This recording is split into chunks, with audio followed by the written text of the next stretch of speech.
it's Rochelle at the Athlete Center. This video is showing a body weight version of an overhead press. So a shoulder press or a military press that we would traditionally do with a barbell or with free weights or with a kettlebell, pressing weight over our head. This is a body weight variation. So I'm going to show two versions. One that's sort of in a downward dog position that's going to be a higher load, and one that's a little bit of an easier variation. So firstly, we really have to concentrate on maintaining stability through our low back and hips. If we move for our low back and hips, then we know that they are doing the work and our shoulders aren't being isolated in the work that we want them to do.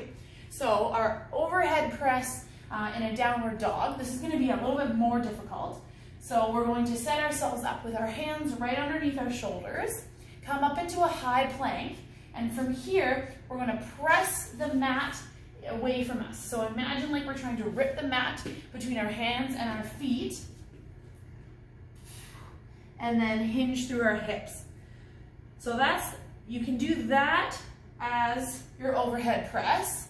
That's a little bit of an angle, so it doesn't mirror our military press quite as much. The more challenging version is now we're going to sort of lock in this hip, knee, low back position and just bend our elbows left to right to bring our body down. So the angle of my hips, knees, elbows doesn't change. My lower body is just locked into position. All I'm moving is my elbows. Shoulders are staying away from the ears, so we don't want to have this happen. We're going to keep nice and active through the shoulder blades. And the primary move is coming from our elbows. So that's going to be the most difficult version.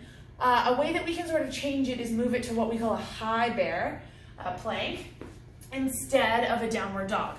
So a high bear plank, basically we're going to take that downward dog position and give ourselves a generous knee bend.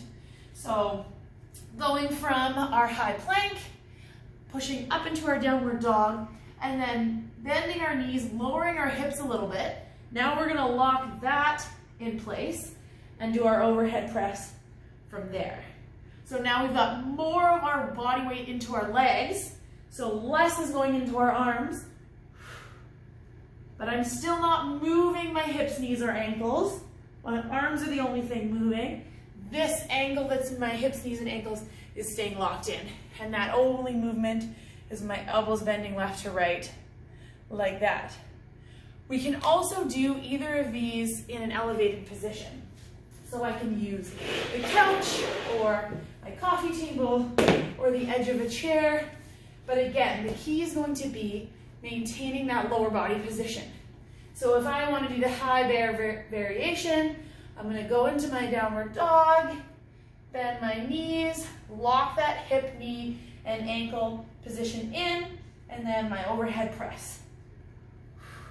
Keeping a nice long back of neck, shoulders staying away from your ears. Hip, knee, ankle, low back position is locked in, nothing changes, only my elbow position is changing. And then if I wanted to do the downward dog version, puts me into a little bit more shoulder flexion. Here,